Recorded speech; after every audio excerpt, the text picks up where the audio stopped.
Sama Farhan itu sangat-sangat tidak akur, tidak seperti kakak adik yang kalian bayangkan yang kayak tiap hari ngomong iya Allah motor terus aja. BTW nggak tahu Farhan itu siapa, Farhan itu kakak gue dan bukan Farhan Jijima ya guys, bukan tiktokers ya. Kalau Farhan kayak begitu mah udah gue banggain kali. Ya jadi walaupun kita tuh satu TPA SD SMP SMA bareng, tapi bener-bener seenggak akur itu. Bahkan kalau di jalan nih gue ngeliat dia nih dari jauh kayak aduh gue rasanya pengen muter balik aja, karena kita sebegitu kayak bodo amatan gitu. Kalau ketemu di jalan bener-bener nggak kenal lirik-lirik aja enggak. Kalau waktu SD itu beberapa temen dia itu tahu karena emang nggak jauh-jauh tuh ya, temennya dia tuh adalah tetangga gue juga, jadi kayak udah pada tahu kalau gue adiknya dia. Tapi waktu SMP sama sekali nggak ada yang tahu kalau gue punya abang. Gue sekolah 3 tahun di sana, teman-teman gue semuanya nggak ada yang tahu kalau gue punya abang yang sekolahnya sama-sama di gue juga. Nah masuk ke SMA, satu SMA bareng lagi nih gue sama dia. Gue beda 2 tahun, jadi pas gue kelas 1 baru masuk, dia udah kelas 3. Gak tahu kenapa gue nggak pernah foto bareng sama dia, gue nggak pernah jalan berdua sama dia, nggak pernah ada yang tahu gue punya abang itu dia bentukannya, wujudnya.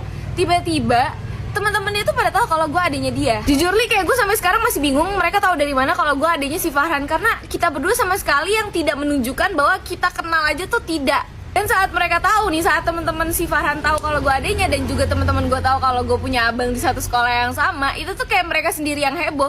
Tiap kali gue ketemu sama si Farhan nih kayak papasan di kantin, itu pasti teman-teman yang kayak wih adiknya ampun, atau kayak teman-teman gue abang lu yang kayak gue sama Farhan tuh padahal yang kayak aduh males banget. Tadinya tuh gue mau kesel kan, kayak ih siapa sih anjir yang ngasih tahu kalau misalnya gue adanya si Farhan. Sampai dimana gue tahu kalau salah satu kakel yang gue suka itu adalah temennya Farhan, dan dia ikut ceng-cengin gue. Di situ gue merasa yang kayak please lah ceng-cengin gue terus, gak bisa anda dong. Gue merasa yang kayak wah ternyata si Farhan ini ada untungnya, karena biasanya gue kalau demen sama cowok-cowoknya tuh nggak tahu gue hidup gitu. Sekarang kayak nih cowok yang gue demen tahu gue hidup. Ya sebenarnya walaupun si Farhan juga nggak membantu apapun ya, kayak dia ngedeketin gue sama nih cowok juga enggak, cuma gue ngerasa kayak ini suatu kemajuan aja gitu bagi gue, karena biasanya gue demen sama cowoknya nggak pernah tahu gue hidup, ini sekarang tahu. Terus bahkan kayak sering ngajak gue ngobrol juga, kayak karena ya itu tadi, karena gue adanya si Farhan. Jadi buat lo semua yang nanya lo bangga nggak sih Min jadi adanya Farhan, enggak, tapi kayak karena itu gue sedikit merasa wah si Farhan ini punya keuntungan juga nih, gue jadi adanya dia, gue jadi